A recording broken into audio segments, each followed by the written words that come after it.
Jadi bagaimana supaya kita bisa menghadapi strategi dunia yang membuat kita itu tidak puas?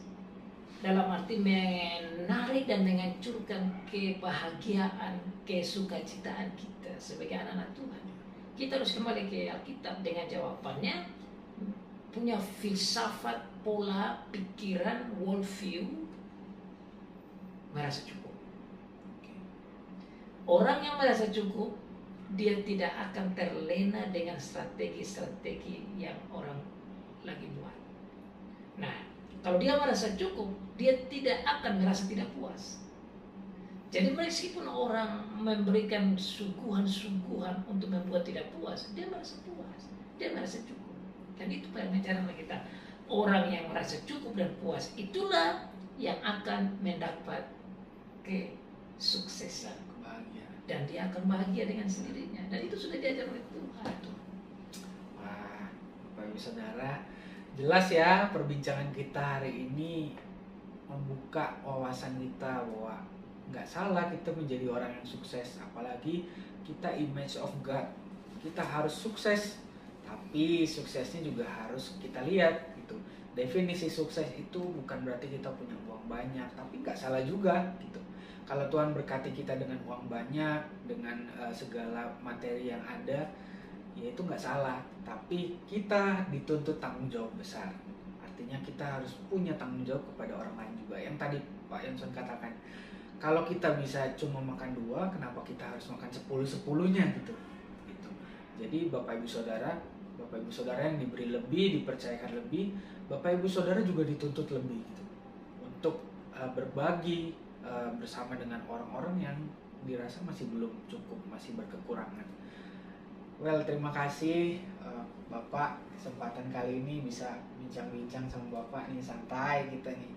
Makasih banyak buat semua pengetahuan, semua berkat rohani yang sudah Bapak bagikan. Pastinya juga memberkati Bapak Ibu Saudara di rumah.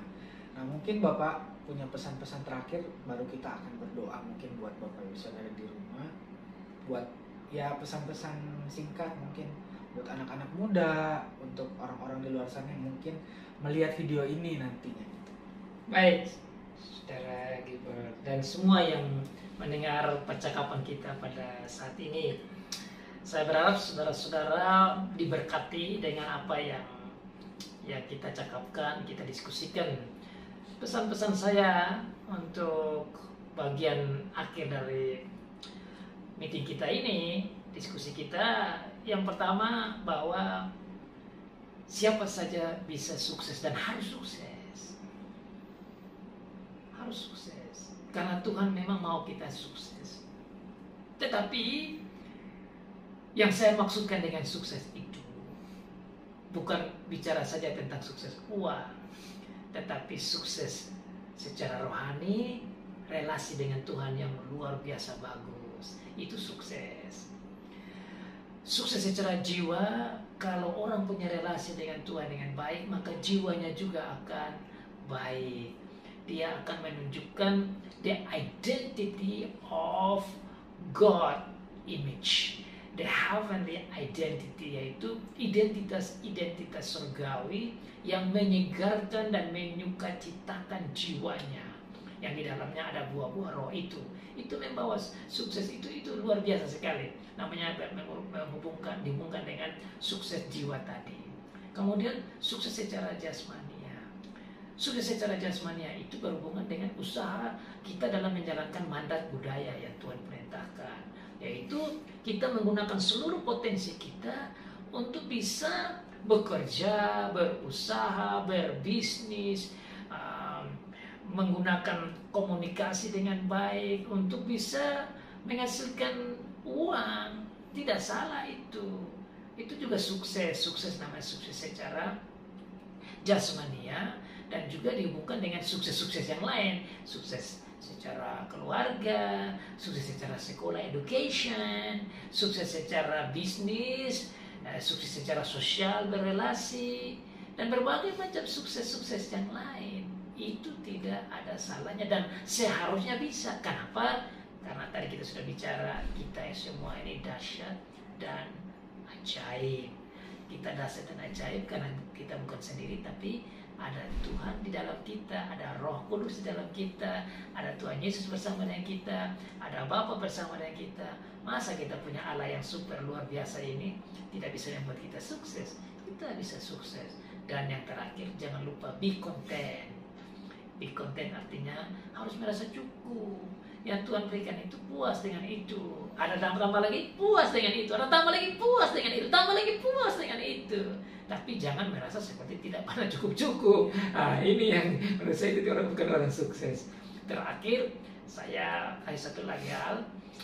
Kalau mau sukses, yaitu bisa menjadi orang yang bersukacita di dalam penderitaan. Itu kunci sukses yang lain yang belum banyak orang punya, tetapi itu dibicarakan di Alkitab. Salah satu orang yang sukses yaitu dia masih bisa bersukacita di dalam penderitaan. Kenapa? Karena dia adalah anak Tuhan, di Tuhan adalah dia. Dalam menderita pun dia tetap menikmati hidup. Demikian Saudara Gilbert, semoga Tuhan memberkati kita semua. Terima kasih Bapak untuk waktunya. Mungkin Bapak bisa berdoa ya untuk saudara-saudara yang menyaksikan video ini juga, supaya mereka mengerti bahwa sukses itu harus dimulai dengan tujuan. Tujuannya tujuan Tuhan pasti. Mungkin Bapak bisa berdoa untuk. Baik, mari kita semua menghadap Tuhan dalam doa. Bapa Surgawi, kami mengucap terima kasih. Kami hadir karena Bapa. Kami hidup karena Bapa. Kami boleh memanggil Bapa Allah kami sebagai Bapa, karena Bapa lah yang menjadi pencipta kami. Bapa lah juga yang menebus kami dalam Tuhan Yesus. Bapa juga yang menguduskan kami di dalam Roh Kudus. Maka kami berterima kasih untuk itu. Bahkan kami bersyukur bahwa Bapa menciptakan kami dengan tujuan, agar supaya kami dapat menjalankan tugas mandat budaya, tugas kerja dan tugas hidup kami untuk mencapai kesuksesan yang telah Tuhan siapkan bagi kami, secara rohani, secara jiwa, secara fisik, secara keluarga, secara bisnis, secara sosial, secara ekonomi. Semuanya itu kami sangat yakin kami akan bisa mencapainya di dalam dan bersama Tuhan. Bapak, bukalah mindset kami supaya kami memang bisa menuju pada kesuksesan yang telah Tuhan siapkan itu, dan kami boleh menggunakan sukses kami demi hormat dan kemuliaan nama Tuhan, demi pelayanan gereja, demi kemuliaan Tuhan, demi kerajaan Tuhan. Kiranya siapa saja yang mendengar ini Tuhan berkati dan boleh menjadi anak-anak generasi yang sukses dalam Tuhan. Dalam nama Tuhan Yesus kami berdoa. Amin. Terima kasih, Tuhan Yesus memberkati. Charis dan Shalom.